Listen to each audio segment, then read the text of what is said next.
Hello and welcome everyone.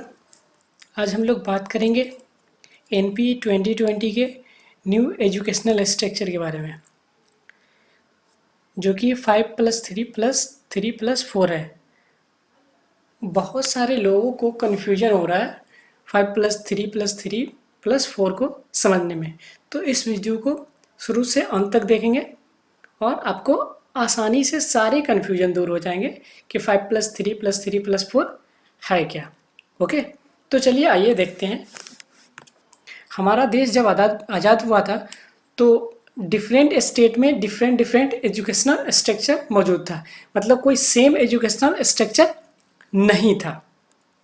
तो इस सारे एजुकेशनल स्ट्रक्चर को रिप्लेस करने के लिए कोठारी कमीशन ने रिकमेंड किया था 10+2+3। ओके, कोठारी कमीशन ने रिकमेंड किया था 10+2+3, मतलब ये यूनिफॉर्म स्ट्रक्चर। यूँ समझ लीजिए कि 1977 से पहले या 1977 के टाइम 4 तरह के एजुकेशनल स्ट्रक्चर थे। 10+2+2, 11+3, 11-12, 1+3, 10+2+।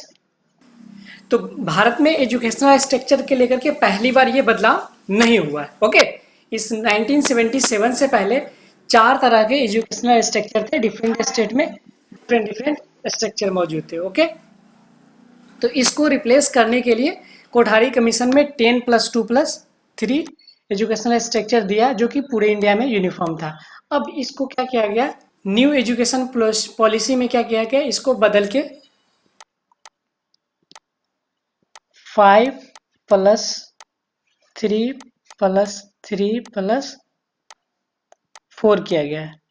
ओके, तो इसको समझ लेते हैं कि 5+3+3+4 है क्या। चलिए देखते हैं। हमारा जो एग्जिस्टिंग एजुकेशनल स्ट्रक्चर जो है वो ये है 10+2 स्कूल एजुकेशन के लिए। क्या है? 10+2। लेकिन अब नया जो स्ट्रक्चर है, एजुकेशनल स्ट्रक्चर है, वो क्या है? 5+3+3+4। अब इसको समझते हैं, इसमें है क्या, तो 3 साल का फाउंडेशन है। ठीक है, 3 साल का फाउंडेशन है और ये फाउंडेशन का एज जो है वो 3 to 6 ईयर है। कितना है? 3 to 6 ईयर। ये कहाँ होगा, तो ये आंगनबाड़ी में होगा या किंडरगार्टन में होगा। ओके, उसके बाद एज ग्रुप 6 to 8 के लिए 1 क्लास और 2 क्लास, इस दोनों को मिला करके 5, जो कि फाउंडेशन पीरियड माना जाता है। इसको क्या नाम दिया गया? फाउंडेशन। उसके बाद 3 साल का क्लास 3 to 5 प्रिपरेटरी है, जो कि जिसके लिए एज ग्रुप 8 to 11 है। ओके, उसके बाद फिर 3 साल का मिडिल है। ओके, जिसके लिए एज ग्रुप जो है वो 11 to 14 है, क्लास 6 to 8। ओके, उसके बाद सेकेंडरी आता है, जो कि क्लास 9 to 12 है। Okay, is that clear? अब पहले में और अभी में परिवर्तन क्या हुआ है, चेंज क्या हुआ? तो पहले बोर्ड के एग्जाम्स जो होते थे, कब होते थे? 10th में होते थे और 12th में होते थे। ओके, तो अभी भी बोर्ड के एग्जाम जो होंगे वो 10th में ही होंगे और 12th में ही होंगे। लोगों को यहाँ पे कंफ्यूजन होता है। तो अभी भी बोर्ड के एग्जाम, जैसे अभी बोर्ड के एग्जाम्स हो रहे हैं 10th में हो रहे हैं और कब हो रहा है? 12th में बोर्ड के एग्जाम्स हो रहे हैं। तो अभी भी बोर्ड के एग्जाम्स जो भी होंगे, नए स्ट्रक्चर में भी बोर्ड के एग्जाम्स क्या होंगे? 10th में होंगे और 12th में होंगे। सिर्फ ये स्ट्रक्चर बदला है और इसका करिकुलम और पेडागोजी बदला है। ओके, अब है क्या, तो ये मिडिल एज तक जितने भी सब्जेक्ट होंगे वो सारे क्या होंगे? कंपलसरी होंगे। मिडिल एज तक जितने भी सब्जेक्ट होंगे वो क्या होंगे? कंपलसरी होंगे। लेकिन उसके बाद सेकेंडरी स्टेज से बच्चों को चॉइस दिया जाएगा सब्जेक्ट के सिलेक्शन का। जैसे अभी अभी क्या है, क्लास 10 तक कंपलसरी सारे सब्जेक्ट क्या है? 5 सब्जेक्ट है, तो 5 सब्जेक्ट सारे बच्चे को पढ़ने होते हैं। और 11-12 से क्या होता है? स्ट्रीम चेंज हो जाता है, आर्ट, कॉमर्स और साइंस है। ओके, तो यहाँ क्या हो रहा है, अब नया स्ट्रक्चर में जो होगा वो क्लास 9 से ये चेंज हो जाएगा, मतलब 8 क्लास तक आपको सेम सब्जेक्ट सबको पढ़ने हैं, ठीक है, लेकिन 9th क्लास से आपको ऑप्शन दिया जाएगा कि आप डिफरेंट सब्जेक्ट चूज कर सकते हैं। ओके, अब इस सब्जेक्ट के चूज करने में भी क्या है, फ्लेक्सिबिलिटी होगी। पहले क्या था, फिजिक्स केमिस्ट्री मैथ या लेना है, या फिजिक्स केमिस्ट्री बायो लेना है, और आर्ट में डिफरेंट कॉम्बिनेशन होते थे और कॉमर्स में इस तरह के डिफरेंट कॉम्बिनेशन होते थे। लेकिन यहाँ पे क्या होगा कि अब आपको ये फ्रीडम दिया जाएगा कि आप बायोलॉजी के साथ मैथ भी ले सकते हैं, ठीक है, और उसके साथ इकोनॉमिक्स में ले सकते हैं। ओके, मेजर और माइनर सब्जेक्ट। तो यहाँ डिफरेंस क्या है, ये है कि क्लास 9 से आपको ऑप्शंस सिलेक्ट करने को मिलेंगे। ओके, अब क्लास 8 से स्किल डेवलपमेंट का एक पेपर ऐड किया जाएगा, मतलब सब बच्चों के लिए क्या है, स्किल डेवलपमेंट एक पेपर होगा, और जिसमें क्या होगा, इंटर्नशिप होगा, मतलब प्रैक्टिकल पेपर होंगे जिसमें बच्चे को क्या किया जाएगा, स्किल डेवलप किया जाएगा, जो कि कब से है, क्लास 6 to 8 के लिए।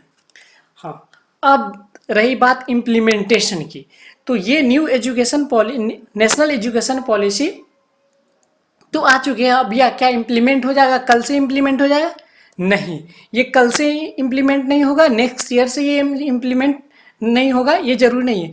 ये टारगेट लिया जा रहा है कि 2035 तक इस स्ट्रक्चर को इम्प्लीमेंट करना है। 2035 का मतलब 2035 तक क्या करना है, इस नए एजुकेशनल स्ट्रक्चर या एकेडमिक स्ट्रक्चर को क्या करना है, इम्प्लीमेंट करना है।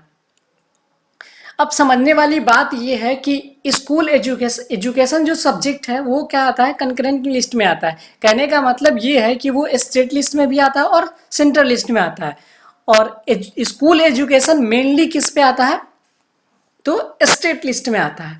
तो ये स्टेट पे डिपेंड करता है कि वो कैसे कैसे इम्प्लीमेंट करे। कहने का मतलब अगर मान लिया जाए कि सारा स्टेट एक साथ अगर इम्प्लीमेंट नहीं करेगा इस पॉलिसी को, अगर बारी बारी से इम्प्लीमेंट करेगा, कहने का मतलब बिहार पहले किया, उत्तर प्रदेश बाद में किया, दिल्ली पहले किया, या कोई दूसरा स्टेट बाद में किया, 2 साल 3 साल या 1 साल के गैप पे किया, तो ये बहुत बड़ा बवंडर होने वाला है। ओके, तो ये कैसे इंप्लीमेंट होगा, इसमें इसकी बात नहीं कही गई। तो ये बात भी होना जरूरी है कि सारे स्टेट इस करिकुलम को, इस नए एजुकेशनल स्ट्रक्चर को एक साथ इंप्लीमेंट करें। ओके, तो दोस्तों ये आसानी से इतनी जल्दी ये इंप्लीमेंट होने जाने वाला नहीं है। ओके, तो आशा करते हैं कि आपको पूरी तरह से ये समझ में आ गया होगा कि 5+3+3+4 क्या है।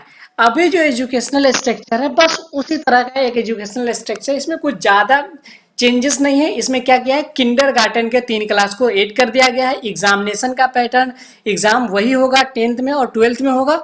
अब ये ध्यान में रखना है कि यहाँ जो सब्जेक्ट का चॉइस जो आपको दिया जाएगा वो कब दिया जाएगा, 9th क्लास से ही सब्जेक्ट का चॉइस दे दिया जाएगा, जो कि कब से होता था, पहले पुराने वाले में 11th क्लास से होता था। Okay, that's all for today. Video को लाइक, सब्सक्राइब और शेयर जरूर करना। Thank you.